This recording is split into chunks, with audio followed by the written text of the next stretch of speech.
चलिए hello everyone, part 10 भूमिका चलते हैं पार्ट 10 पे। परमेश्वर तथा उनका दिव्य धाम ये दोनों ही सनातन हैं और जीव भी सनातन है। सनातन धाम में परमेश्वर तथा जीव की संयुक्त संगति ही मानव जीवन की सार्थकता है। भगवान जीवों पर अत्यंत दयालु रहते हैं क्योंकि वे उनके आत्मज हैं। भगवान कृष्ण ने भगवद गीता में घोषित किया है, सर्व योनिषु अहम बीज प्रदय पिता, मैं सबका पिता हूँ। निसंदेह अपने अपने कर्मों के अनुसार नाना प्रकार के जीव, लेकिन यहाँ पर कृष्ण कहते हैं नाना प्रकार के जीव, लेकिन यहाँ पर कृष्ण क्या कहते हैं, वे उन सबके पिता हैं। अतः भगवान उन समस्त पतित बुद्ध जीवों का उद्धार करने तथा उन्हें सनातन धाम वापस बुलाने के लिए अवतरित हुए हैं, जिसमें सनातन जीव भगवान के नित्य संगति में रहकर अपनी सनातन स्थिति को पुनः प्राप्त कर सके। भगवान स्वयं नाना अवतारों के रूप में अवतरित होते हैं या फिर अपने विश्वस्त सेवकों को अपने पुत्रों, पार्षदों या आचार्यों के रूप में इन बद्ध जीवों का उद्धार करने के लिए भेजते हैं। भगवान नहीं आते तो अपने किसी ना किसी रूप में अपने शिष्य को अपने कहते हैं अपने किसी भी रूप में वो आ जाता है कि अपने शिष्य के रूप में, अपने भक्त के रूप में आ जाता है। अतएव सनातन धर्म किसी सांप्रदायिक धर्म पद्धति का सूचक नहीं है, ठीक है, किसी धर्म को प्रमोट नहीं करते हैं। यह तो नित्य परमेश्वर का साथ नित्य जीवों के नित्य धर्म सूचक हैं। जैसा कि पहले कहा जा चुका है, जीव के नित्य धर्म वृत्ति को बताता है।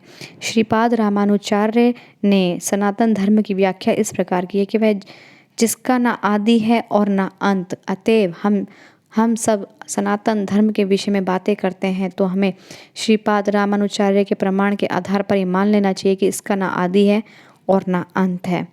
अंग्रेजी का रिलीजन शब्द सनातन धर्म से थोड़ा भिन्न है। रिलीजन में विश्वास का भाव सूचित होता है और विश्वास परिवर्तित हो सकता है। किसी को एक विशेष विधि में विश्वास हो सकता है, बिल्कुल सबका विश्वास देखिए हम सबका डिफरेंट चीज़ों पर होता है। ज़रूरी नहीं है मेरा विश्वास अगर कृष्णा पे है तो आपका विश्वास भी कृष्णा पे हो, नहीं, आपका विश्वास शिव पे हो सकता है, आपका विश्वास राम पर हो सकता है, आपका विश्वास दुर्गा पर हो सकता है, ठीक है। किसी को एक विशेष विधि में विश्वास हो सकता है और इस विश्वास को बदलकर दूसरा ग्रहण कर सकता है। कोई मतलब कहता है कि इस विधि को करने से आपका कल्याण होगा, तो ज़रूरी नहीं है वो दूसरों को भी इस विधि से काम करने में कल्याण होता है, वो अपनी दूसरी विधि बना सकता है या जो वो अब तक विधि करता आ रहा है उसे बदल सकता है, ठीक है। लेकिन सनातन धर्म उस कर्म का सूचक है जो बदला नहीं जा सकता।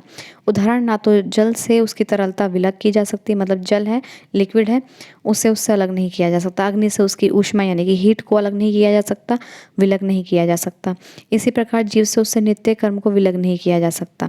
हमसे भी हमारे कर्म को अलग नहीं किया जा सकता। हम किस वे में कर रहे हैं वो हमारे ऊपर आता है, ठीक है। सनातन धर्म जीव का शाश्वत अंग है। अतएव जब हम सनातन धर्म के विषय में बात करते हैं तो हमें श्रीपाद रामानुचार्य के प्रमाण को मानना चाहिए। मतलब हमारा सबका कर्म क्या है उससे हमें अलग नहीं किया जाता, हमें अच्छा करना चाहिए और हमारा धर्म क्या है, हमें क्या करना चाहिए उससे हमें कोई अलग नहीं कर सकता है। मतलब वो हमारे कहते हैं ना, हमारे इनबिल्ड है हमारे अंदर, ठीक है। जिसका आदि है ना अंत, रामानुचार्य ने प्रमाण माना चाहिए कि उसका ना तो आदि है ना अंत है। जिसका आदि ना हो अंत ना हो वह सांप्रदायिक नहीं हो सकता है, क्योंकि उसे किसी सीमा में नहीं बांधा जा सकता। जिनका संबंध किसी संप्रदाय से होगा वे सनातन धर्म को भी सांप्रदायिक मानने की भूल करेंगे। किंतु यदि हम इस विषय पर गंभीरता से विचार करें और आधुनिक विज्ञान में प्रकाश में सोचें तो हम सहज ही देख सकते हैं कि सनातन धर्म विश्व के समस्त लोगों का ही नहीं अपितु ब्रह्मांड के समस्त जीवों का है, ठीक है। ये किसी एक का नहीं है, समस्त जीव पूरे ब्रह्मांड का है। भले ही असनातन धर्मी विश्वास का मानव इतिहास के पुष्टों को कोई आदि हो, लेकिन सनातन धर्म के इतिहास का कोई आदि नहीं होता, क्योंकि यह जीवों के साथ शाश्वत चलता रहता है। जहाँ तक जीवों का संबंध है, प्रामाणिक शास्त्रों का कथन है कि जीव का ना तो जन्म होता है न मृत्यु। गीता में कहा गया है कि जीव का ना तो कभी नष्ट होने के बाद भी रहता है, जीव का ना तो कभी जन्मता है ना कभी मरता है, वह शाश्वत तथा विनाशी है और इस श्रृंग भंगुर शरीर में नष्ट होने के बाद भी रहता है। हम जो असलियत में हैं, जो मैं हूँ वो शाश्वत है, अविनाशी है, ठीक है। सनातन धर्म के स्वरूप के प्रसंग में हमें धर्म की धारणा को संस्कृत की मूल धातु से समझना होगा। धर्म का अर्थ है जो पदार्थ विशेष में सदैव रहता है। हम यह निष्कर्ष निकालते हैं कि अग्नि के साथ ऊष्मा तथा प्रकाश तथा प्रकाश सदैव रहते हैं। ऊष्मा व प्रकाश के बिना अग्नि शब्द का कोई अर्थ नहीं होता। इसी प्रकार हमें जीव के उस अनिवार्य अंग को ढूंढना चाहिए जो इसका सहचर है। यह चिर सहचर उसका शाश्वत गुण है और यह शाश्वत गुण ही उसका नित्य धर्म है। जब सनातन गोस्वामी जी ने चैतन्य महाप्रभु से प्रत्येक जीव के स्वरूप के विषय में जिज्ञासा की तो भगवान ने उत्तर दिया कि जीव का स्वरूप या स्वाभाविक स्थिति भगवान की सेवा करना है।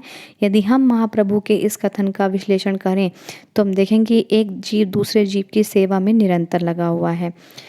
एक जीव दूसरे जीव की सेवा कई रूपों में करता है। मतलब जैसे फैमिली में रहते हैं तो अपनी फैमिली का काम करता है, मतलब उनकी सेवा। बाहर रहता है, अपने ऑफिस में काम करता है, तब भी वो ये समझे कि वो प्रभु की सेवा कर रहा है। घर में है तो घर में सुलगता है, और अगर कहीं अपने कुछ भी अपना कार्य कर रहा है उसमें वो समझे कि वो सेवा कर रहा है भगवान की। ठीक है, ऐसा करके जीव जीवन का भोग करता है।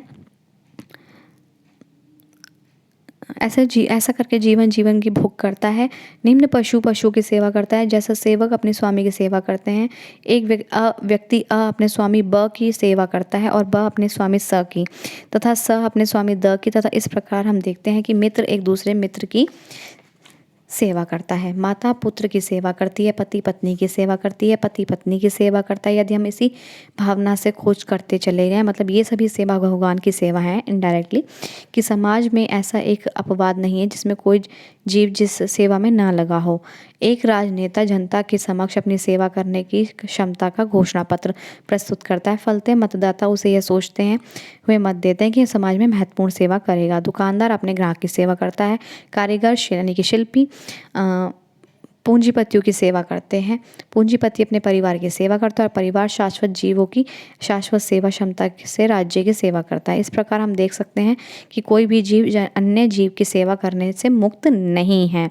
अतएव हम ये सब निष्कर्ष निकाल सकते हैं कि सेवा जीव की चिर सहचरी है, मतलब हमारा इनबिल्ड फंक्शन है हमारे अंदर सेवा भाव। ठीक है, और सेवा करना जीव का शाश्वत सनातन धर्म है।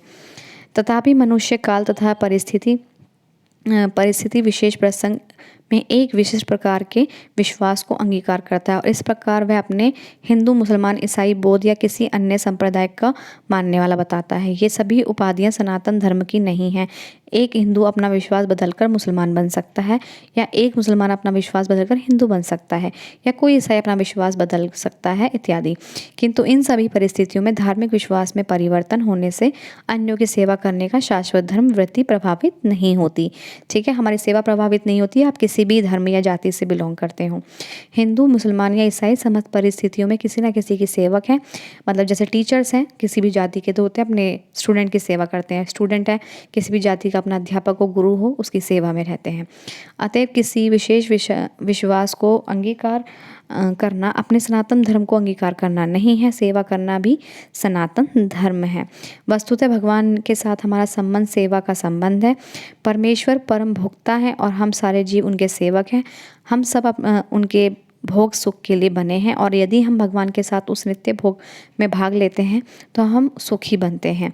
हम किसी अन्य प्रकार के सुखी नहीं हो सकते। स्वतंत्र रूप से सुखी बन पाना संभव नहीं। जिस प्रकार मतलब भगवान को याद किए बिना अगर आप सोचें कि हम स्वतंत्र हैं, तो ऐसा मानना हमारी भूल है। मतलब जिसको भी आप मानते हैं अपने ईस्ट एनर्जी को, उसको ध्यान में रख, उसके बिना हम स्वतंत्र नहीं हो सकते। बेसिकली अपने माइंड से आप नहीं बच सकते हैं।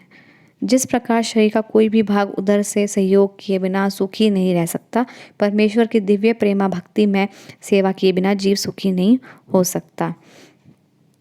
भगवद गीता में विभिन्न देवों की पूजा या सेवा करने का अनुमोदन नहीं किया गया। उसमें कहा गया है जिनकी बुद्धि भौतिक इच्छाओं द्वारा मारी गई है, वे देवताओं की शरण में जाते हैं और वे अपने स्वभावों अनुसार पूज्य विशेष विधि विधानों का पालन करते हैं। यहाँ यह स्पष्ट कहा गया है जो काम वासना द्वारा निर्देशित होते हैं वे भगवान की पूजा न करके देवताओं की पूजा करते हैं। जब हम कृष्ण का नाम लेते हैं तो हम किसी संप्रदाय नाम का उल्लेख नहीं करते हैं। कृष्ण का अर्थ है सर्वोच्च आनंद और उसकी पुष्टि हुई है, मतलब परमानंद। कृष्ण का मतलब है एक। ठीक है, और वो है आनंद। इसकी पुष्टि हुई है कि परमेश्वर समस्त आनंद के आगार हैं। हम सभी आनंद की खोज में लगे हैं। जी बिल्कुल, भगवान की ही भक्ति जीव चेतना से पूर्ण है और सुख की खोज में रहते हैं।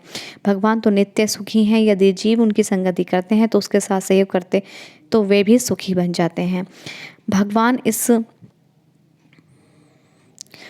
इस मृत लोक में सुख से पूर्ण अपनी वृंदावन लीलाएं प्रदर्शित करने के लिए अवतरित होते हैं। अपने गोपी मित्रों के साथ, अपनी गोपी सखियों के साथ, वृंदावन के अन्य निवासियों के साथ, गायों के साथ उनकी लीलाएं सुख से ओतप्रोत हैं। वृंदावन में सारी जनता कृष्ण के अतिरिक्त अन्य किसी को नहीं जानती, परंतु भगवान कृष्ण ऐसे थे कि उन्होंने अपने पिता नंद महाराज को भी इंद्र देव की पूजा करने से निरुत्साहित किया, क्योंकि वे इस तथ्य को प्रतिष्ठित करना चाहते थे कि लोगों को किसी भी देवता को पूजा करने की आवश्यकता नहीं, उन्हें एकमात्र परमेश्वर की पूजा करनी चाहिए, क्योंकि उनका चरम लक्ष्य भगवत धाम को वापस जाना है।